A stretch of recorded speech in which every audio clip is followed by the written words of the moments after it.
લીમખેડા તાલુકાના પંચાયત પર ભાજપનો ભગવો લહેરાયો। નરવતભાઈ ડાંગી પ્રમુખ અને દિલીપભાઈ કટારા ઉપપ્રમુખ તરીકે ચૂંટાયા। લીમખેડા તાલુકાના પંચાયતના પ્રમુખ અને ઉપપ્રમુખ પદની ચૂંટણી આજે ભારે રસાકસી અને ઉત્સાહભર્યા માહોલમાં સંપન્ન થઈ હતી। તાલુકા પંચાયતની કુલ 24 બેઠકોમાંથી ભારતીય જનતા પાર્ટીએ 15 મતોથી બહુમતી મેળવી તાલુકા પંચાયત પર પોતાનો ભગવો લહેરાયો છે।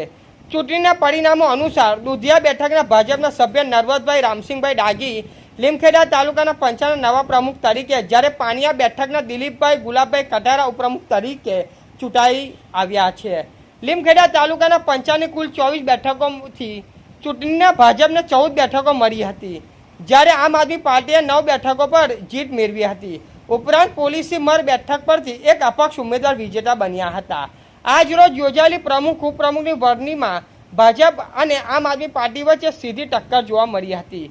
ભાજપ તરફથી પ્રમુખ પદ માટે દુધિયા બેઠકના નરવતભાઈ રામસિંહભાઈ ડાંગી અને ઉપપ્રમુખ પદ માટે પાનિયા બેઠકના દિલીપભાઈ ગુલાબભાઈ કટારાએ ઉમેદવારી નોંધાવી હતી, જ્યારે આમ આદમી પાર્ટી તરફથી પ્રમુખ પદ માટે નીનામાની વાવ બેઠક પરથી ચૂંટાયેલા દિવ્યાબેન ક્યુયુરમાર ડામોર અને ઉપપ્રમુખ પદ માટે ખીરભાઈ બેઠકના ગણેશભાઈ નાથુભાઈ ડાંગીએ ઉમેદવારી નોંધાવી હતી।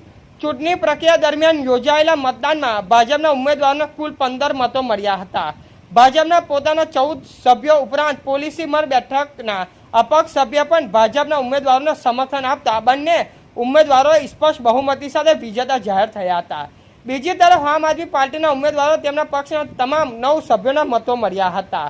પરિણામો જાહેર થતાં જ ભાજપના કાર્યકરો અને સમર્થકોમાં આનંદની લાગણી છવાઈ ગઈ હતી। વિજેતા પ્રમુખ નરવતભાઈ ડાંગી અને ઉપપ્રમુખ દિલીપભાઈ કટારાને ફૂલહાર પહેરાવી તેમજ ફટાકડા ફોડીને ભવ્ય વિજયોત્સવ ઉજવવામાં આવ્યો હતો। રિપોર્ટર ગોવિંદભાઈ પટેલ, લીમખેડા।